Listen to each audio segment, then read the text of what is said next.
Guys, it's me, just Linda, and I want to wish you guys a very Merry Christmas for 2024.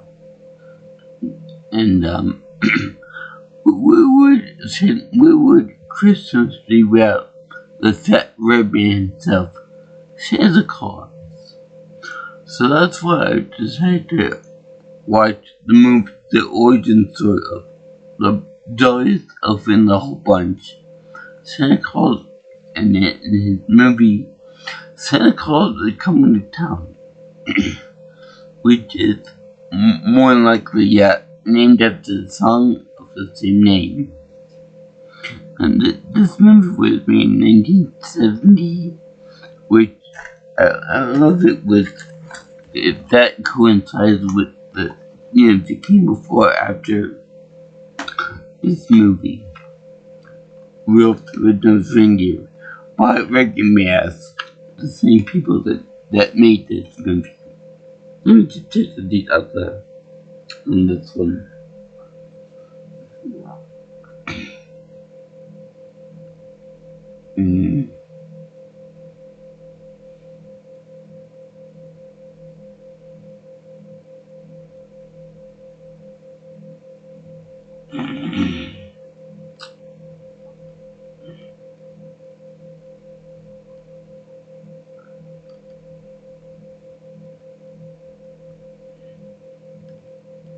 Yeah, this is the sequel movie to it.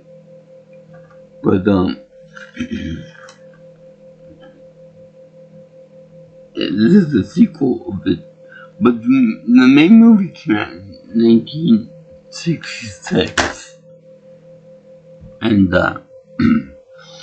it was made for recognize the same people that made this movie. And I gotta admit, this being the first time I've ever seen Santa Claus Coming to Town, I enjoyed it. I enjoyed it quite a bit.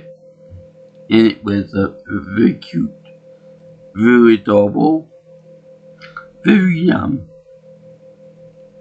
well, I'll get to the weird parts when I get to them. But right now, we open up with a character, a narrator guy. And he's played by Fred Astaire. He's the narrator, and I think his initials are DS. And he looks like a Dick Van Dyke parody character who has a chin that would make Bruce Campbell blush. He's pretty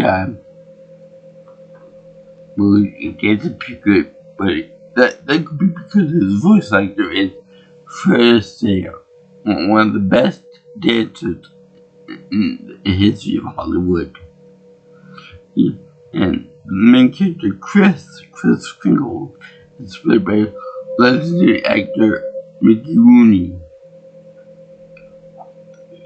That's the guy that played Mr. Potato Head in the Toy Story movie. Then you have Kieran Wynn, which plays Winter Warlock. And then we have Paul Frees as Burgermeister Burger. And we have Robbie Lester as Jessica, or as most people would know her, Mrs. Chris Crickle, aka Mrs. Claus.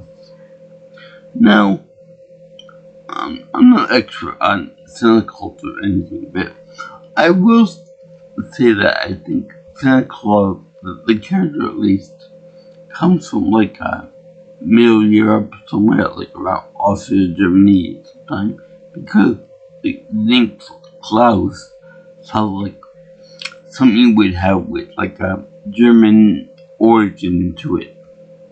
So yeah, they get that pretty much right in this movie, and the narrator is answering questions of little kids, probably to produce them when not daughters and sons, about various aspects of Santa Claus, like why does he always wear red? Why does he always come at night? Why did he always do this, that, and the other thing?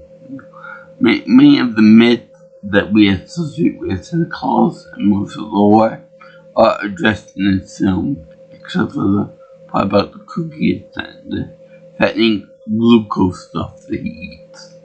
It's right over there, isn't he? He's looking at me like, you better get this right, or else you get nothing but cold and no loving for the rest of the year. So anyway, so I'm gonna try to do my best with telling these wisecracks and talking about this movie. Now, the first thing you'll notice is that this movie is much like Rudolph the Red-Nosed Reindeer, and the other than myths of toys, and that it's stop motion. And it's more, I think it's good. Not as good as the other one though, but still. Because the other one had the hair on the individual reindeer was like, it moved around. So there was more chances to mark up a animation frame. So this one, all the characters are smooth, except for maybe at the end where Kris Kringle has the beard, the long white beard. And it's funny because people always say that the DOA games and other fighting games introduce jiggle physics. Meanwhile, the beard has physics of its own. It bounces up and down, left and right, up and down, left and right, and whenever the guy moves around, so that's real funny. So anyway, we'll start with this magical tale with all too real type story in which Chrissy is left on the side of is abandoned by his parents, but on the doorstep of Burgermeister Meisterburger, which is a big grouch during the whole movie. You know, he's not redeemed at the end. In fact, they do say that he dies off. Nice movie about a child-friendly elf and stuff that breaks into people's homes to live in treats and toys and stuff. So very nice job with that. Anyway, they show that the guy doesn't want the kid around at all. He wants to pull a judge full on him and then destroy him. So what will do the sergeant do is Captain the Guard, if you will. He throws him into the abyss, the polar wilderness in the dead of winter, hoping that the kid will freeze to death. And he probably will freeze to death. Except for one little thing. The woodland creatures from South Park come and they rescue him. And they bring him to a bunch of elves with the name Kringle. The last name Kringle. And it's funny because all the elves have like names that rhyme, like Dingle, Fingle, you know, that kind of thing, like Dingle, Fingle, Stinkle, all that other stuff. But I really hope they don't name the kid Ray Finkel. So anyway, they do a little song and dance before they take the kid in the house. Now, why is this a big issue? Let me just say that when you're watching the kid and the elves play with the kid and like his little bundle and stuff and sing about him, I'm thinking to myself, the kid's gonna be frozen solid in a few minutes. Bring him inside, then do your musical number in which you name the kid. You say, look, I found boss, I found the kid. Let's raise them. That's my big beef with this scene. It's that they usually they should have the kid inside the door, and they should shut the door. They should let all the warmth keep the kid alive, you know. Because one blanket is only gonna do so much for a little bundle of joy. unless they might have a frozen bundle of joy. So anyway, they had this kid there, and they decided to name him Chris Crinkle because it's like a unique type thing for them. Rather than naming, I don't know, Kringle, or say, Pringle. That name sounds kind of dumb. So they named him Chris. Okay? So as the kid grows up, you see his brilliant red hair. Like really, really red hair. Come in. And you start asking the question about the elves and stuff. But as someone might say, his future slave labor force. So it's very kind of funny that he asked questions about them. He said, "No, what do you do with toys that you make?" "Oh, we were to give them to children around the area. We don't have any. We don't have any kids to do that for. So basically, they create toys and then bring them outside to rot in the snow and ice. Kind of waste, if you ask me. You know, you think that they could be used. They can be better used to like make houses or something useful. No, they just make toys and then dump them outside. At least have the common courtesy to burn the toys, for firewood and warmth and stuff, rather than just letting them rot and do nothing with it." So anyway, they do that for several years as Chris grows up. Meanwhile, this guy's a Burgermeister, and they can call him BK for now at BM.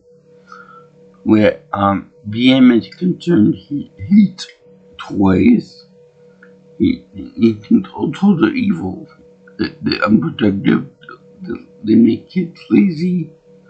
And for those of you who have seen the movie, this guy kind of reminds me of Ed Asner. And he has like a very distinctive Austrian, Hungarian, or maybe German voice.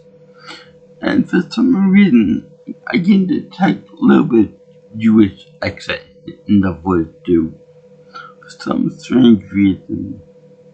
And I don't know why they would have a Christian holiday being ruined by a Jewish man. I have no idea why that would be. And he's supposed to be the mayor of this town, this village or whatever next to where Chris Crickle was founded in. But yet they have a king in the area. So what? So you're saying that if the king likes toys at Christmas, that means that he overrides when they hate toys and whatever, joy and whatnot. That doesn't make any sense. How can one man have more power than the king of whatever land it's in? So anyway, they showed this, and they showed that what's the name? Chris grows up a little bit more, and he wanted to give toys to little boys and girls in the neighborhood area. Okay, that's fine. But then he goes to town. Now, I think that it's supposed to be like a Austrian, maybe a German village, and it's very distinctive because number one, the architecture, number two, the accents on the people.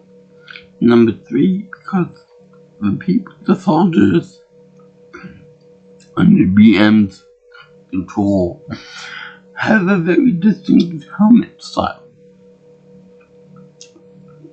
Now, most people might say, it's German.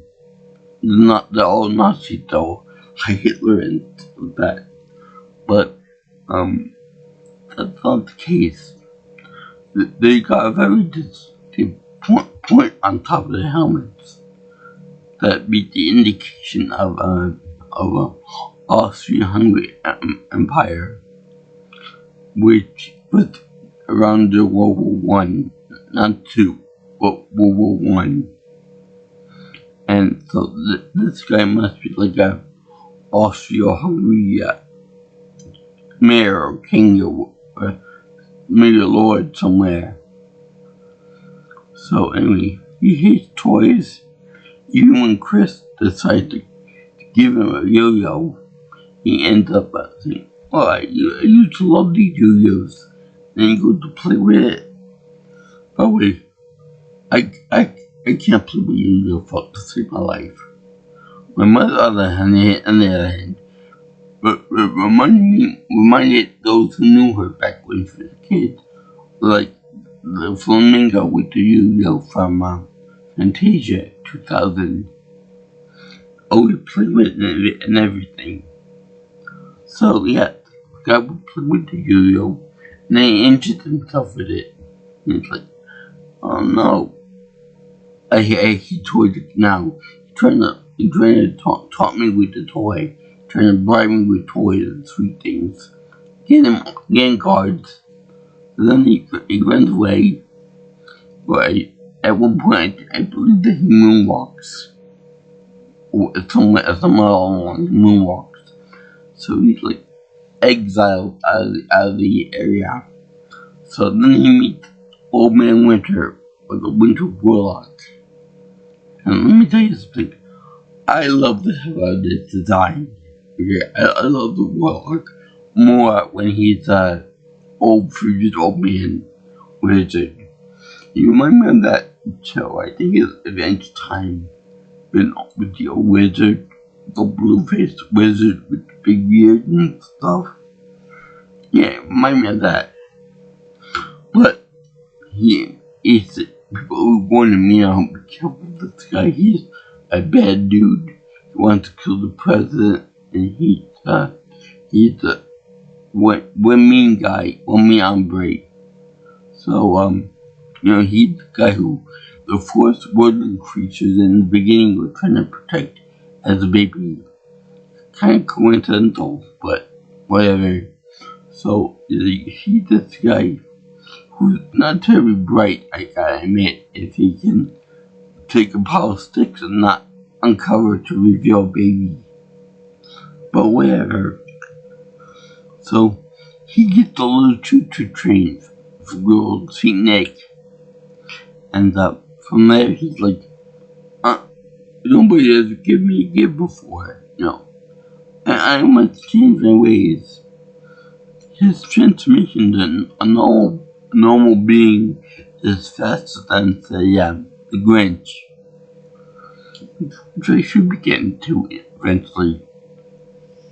So anyway, they show Chrissy transforming this guy from cold-hearted guy, black-hearted guy, into an equally disturbing-looking old man with a show cap on, and it's like he's kind of creepy looking, but he's not well white, so he's good now and flesh colored. So during this time, kids are like really depressed because they got no toys for anything, and they're kind of depressed because BM is gonna arrest and try anyone that has toys in their possession, which, let's say that it's kind of stupid and kind of weak.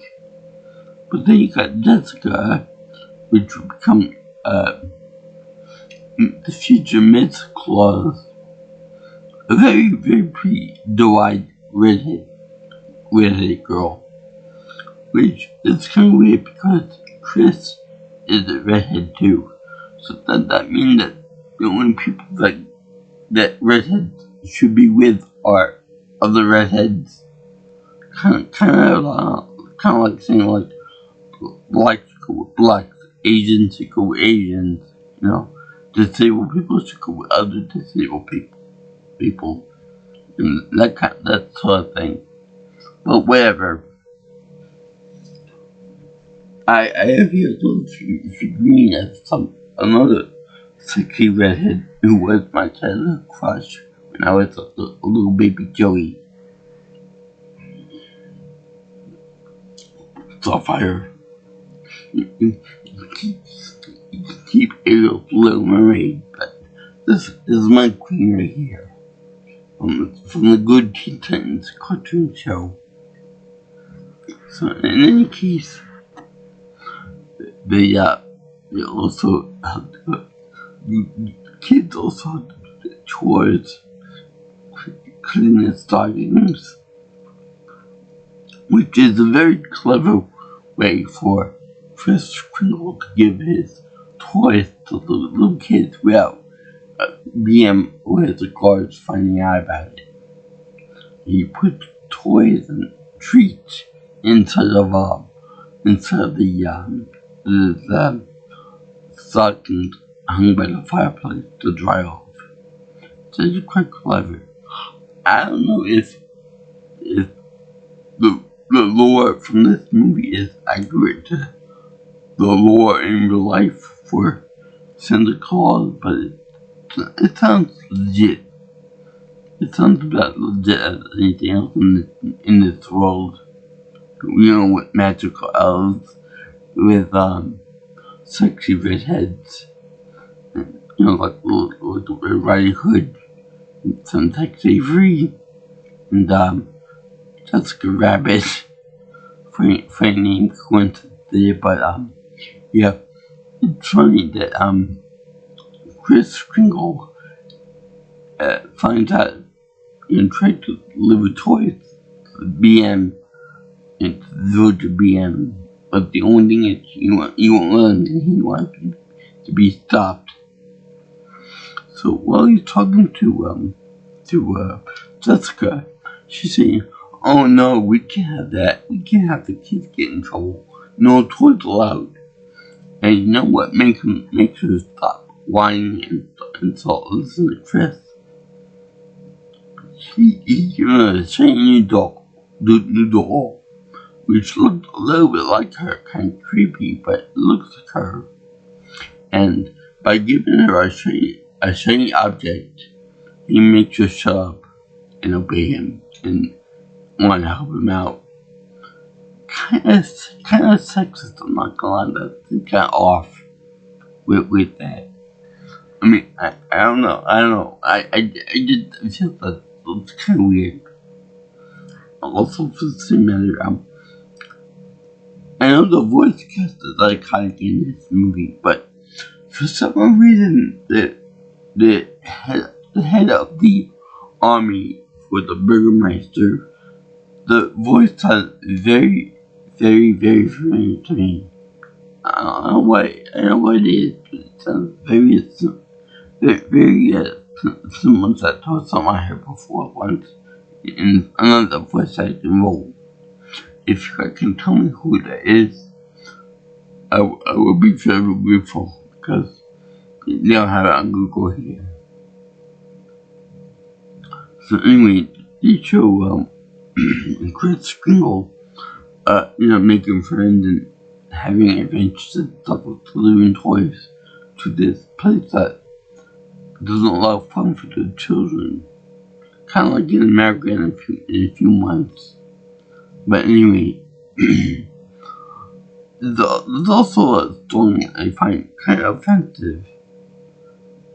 I'm not joking about it. I'm saying they really didn't put any thought into this song either, because they were saying that put your best foot forward and walk out the door to start your adventure. Now, for those of you who know who I am, that's kind of an issue. I'm disabled. So the people that are disabled would have a little bit of an issue with this song. Granted, it's not the main point of the video, but so it's right after he befriends the Winter Warlock, let's call him Winter now. And it's kind of problematic, especially for those who don't have any legs or can't use them properly. I find it a little offensive, but it was way back when, in 1970, back before all this disability issues came into light. I'm sure that if they put something in there, if they remade this now, I'm sure they would probably take that much longer. But other than that, the songs in this movie are quite good for the time period. Yes, the movement and mouth and stuff with the music, it's very delightful. But there's one thing that I like in this part, not in this song in particular, but just in general. The kids, when they hear the word toys, they're like, toys. Like they're looking at, like they just smoked a big joint, and they're looking at a giant Hershey bar in the background. Toys. Oh boy, awesome. Not only that, but at various points in this movie, Chris over there, what are the instance, I want to help people out. I want to do this. I want to bring joy and cheer to all the people at Christmas.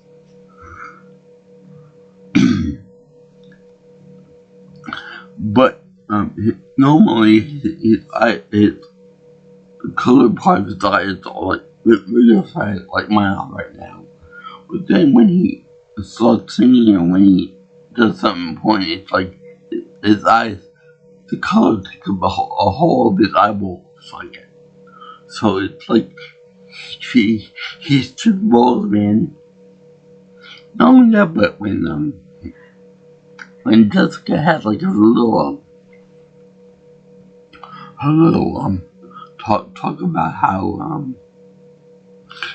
the Burgermeister opened up her new world view, and how her view has changed to see that there's more hatred, more disgust in the world, and that kind of thing. Besides being all happy and gay and all that stuff, you're an adult woman. You've got to be at least in your 20s, maybe 30s. You should have been around the block once or twice. You can't just live in your happy little world all the time. And it's also real funny that the visuals in this look like trimming balls as well. Or tripping ovaries, if you will. So it's really funny. Also, to show her free spirit, they actually show her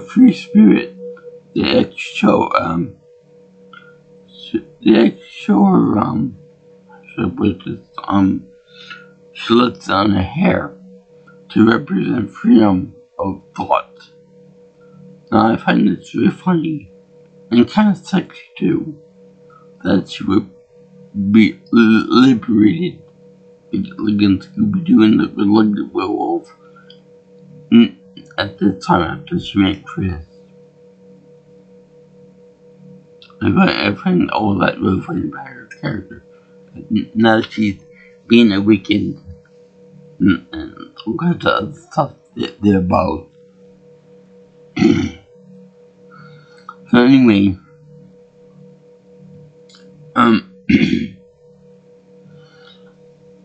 Chris decided to, bug the establishment by giving all these toys and cheer and gifts to little boys and girls as the most holy of all time that the Lord made sure to put in there.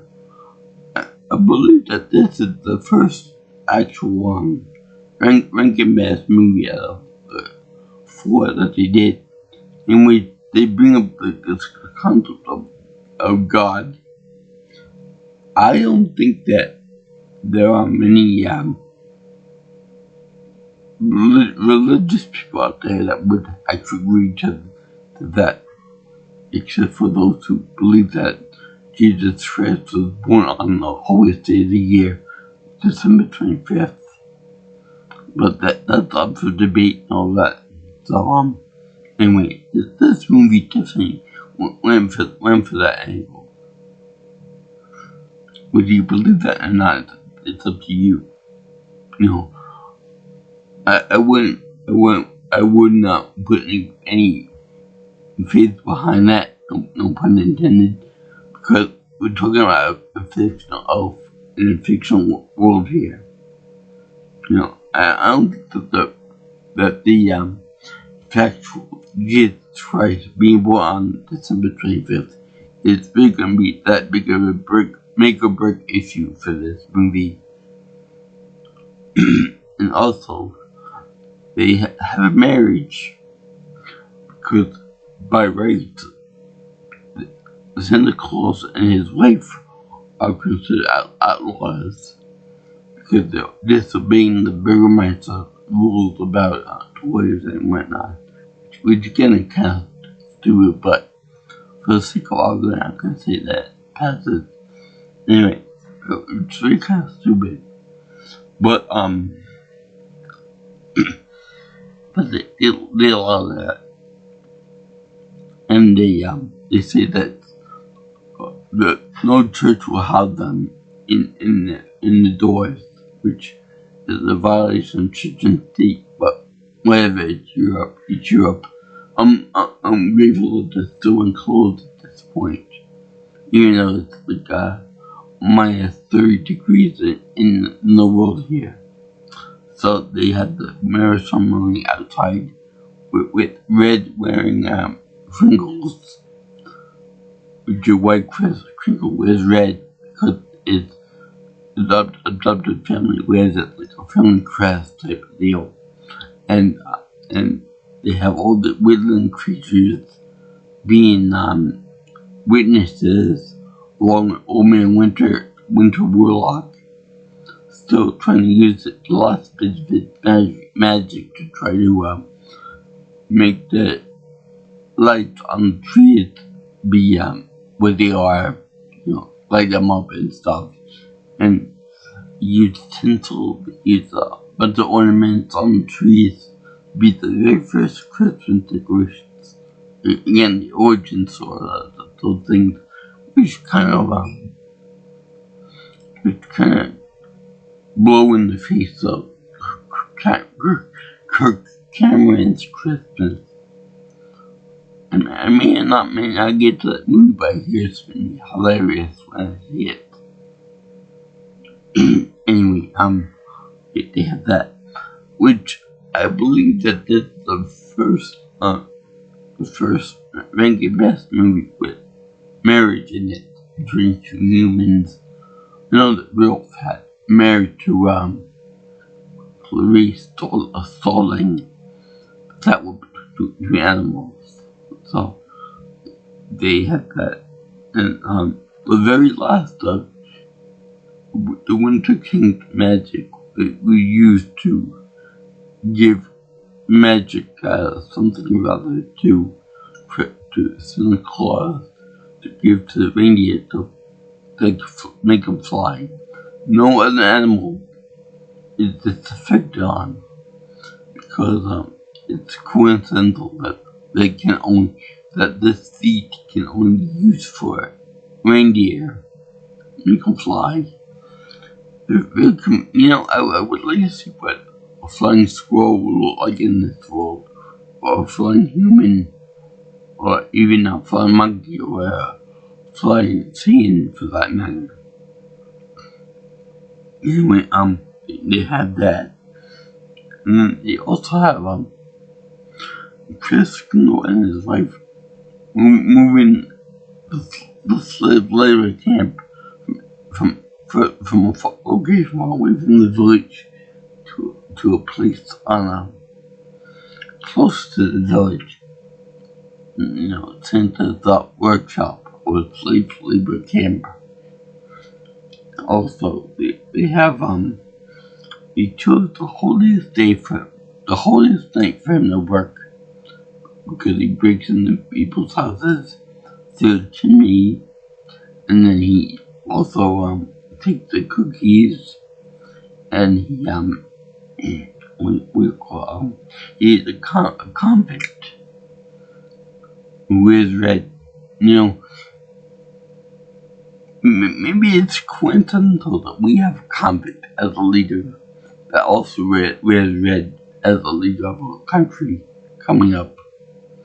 Just food for thought, Evan, for all my viewers out there. Maybe the same thing is real, foretold something important. So anyway, I love the way they say that the Burgermeister just died and he fell out of power. Very ominous for them. You know, you're gonna hate people. You're gonna be like an uncorruptible evil force. You know, very bad hombres. You know, and all that. So you're gonna die and fall out of power, and people will forget about you. Even show the guy's picture in his dream falling down and being destroyed. So that's like kind of dark. People are dark and happy because the guy died. It's happy because it's gonna be under new management. So it's gonna be a happy occasion when the new happier guy comes into play. And that's groovy. So they get married. They put on the Waco, the heritage element of its own, and then they also reference the fact that they have 8 reindeer. Not if you include a certain red nosed one, but he said that's another story for another day. A story that I recovered once before. So there you have it. Santa Claus is coming to town. And the following question, why he is very red, how he keeps the chimney, they check the list, and he keeps checking over and over again. And it's delightful that this guy can't get a break, you know. Normal people get Sunday off the holiest day of the year, the holiest day of the week. No, he's got to work that night. You got to deliver all the toys to all the boys and girls around the world that are good. So give Santa a break. Give him some loving every once in a while. Give him some nice milk and cookies. Not the sugar-free kind. I mean the real cookies. Chocolate chip cookies, the Oreos, the maybe a Fig Newton here or there if you want to be healthy about it. But give him what he wants. Give him some nice sugar baby. And yeah, I enjoyed this one a lot. It really did. It really was a classic. And they showed the narrator guy talking to his little penguin friend about what happened. And I think that the penguin is in cahoots with the real Santa Claus in this movie. So yeah, but it was real treat. I really enjoyed to watch this movie. It's also pretty funny that they have on YouTube they had it. We could rent it or buy it. But then right underneath it, there's a full movie. And obviously, I went for the cheaper option. I got it for free. I'll put the link below in the description box below. And voice acting good, stop motion good, everything good and realistic, except for the eyeballs. They're tricky as shit. They're so freaky. I'm sure they probably scared me as a kid. Even though this guy is supposed to be all good, double passionate and nice and all that.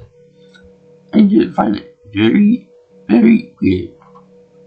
I find it very weird that they would have Jessica as being like that too. And she's very cute too for a figure like that. They also addressed the idea of his name, Chris Kringle, meaning that he adopted the name and that they called him Santa Claus because that's what his name tag was around his neck when he was born. They called him Claus or Claus. So yeah, hopefully I'll get to see the new movie, the old movie, the Santa Claus with Tim Allen, which I like that movie a lot. And see the Christmas Chronicles too. One more left. And the voice acting in this movie was Zoe.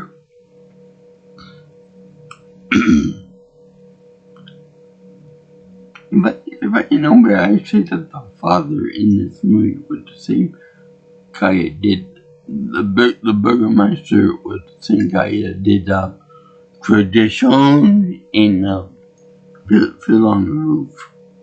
But I can't prove that here that the voice sounds similar to that. Anyway, I thank you for watching my video on Santa Claus is Coming to Town. It might not have been the Grapevine Bumble, but it was so good movie nonetheless. And yeah, I would definitely watch it on YouTube for free. It's only like 15 minutes long, and it's really cute, because I almost forgot in the beginning of this movie, in the very beginning of this movie, they do like a black and white showing up like news clips, like kids wanting gifts and stuff, like they would do like in the old movies. They had like newsreels and stuff, like the old movies, like the 30s and 40s. They had like newsreels in black and white, and they show we're Santa Claus. And yet they did the song Santa Claus is Coming to Town at the end of this movie too. But I'm like, when are they gonna get to the song? When are they gonna get to the song? Sure enough, they had it in there. But they stick it at the end, so you watch the whole movie to see it to the end. And I did this for Christmas of 2024. If you guys like what you see here, and you want to see more of my videos, like, comment, share my videos, and subscribe to my channel.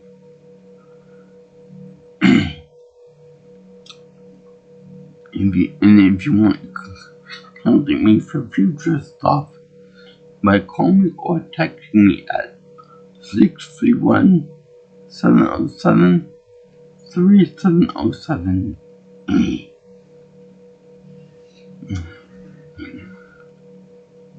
Or you can find me on X or Twitter if you prefer at PNelsonPro.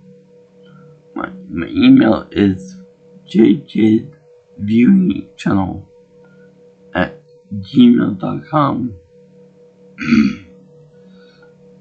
And I should point out that Rudolph in this movie is a different shade than he was in his own special. I don't know why he did that, but they just did that. Maybe because it wasn't his special, so they didn't want to put emphasis on him. But that was weird too. Anyway, mention my email, and I salute all the Christmas people out there. Have a Merry Christmas, Happy New Year, Happy Life Day, Happy Kwanzaa, Happy Hanukkah, and Happy Shut the Fuck Up Day. And peace out, my little my brothers and sisters, I'll see you in the next one. All you girls and guys in Instant Land, aloha.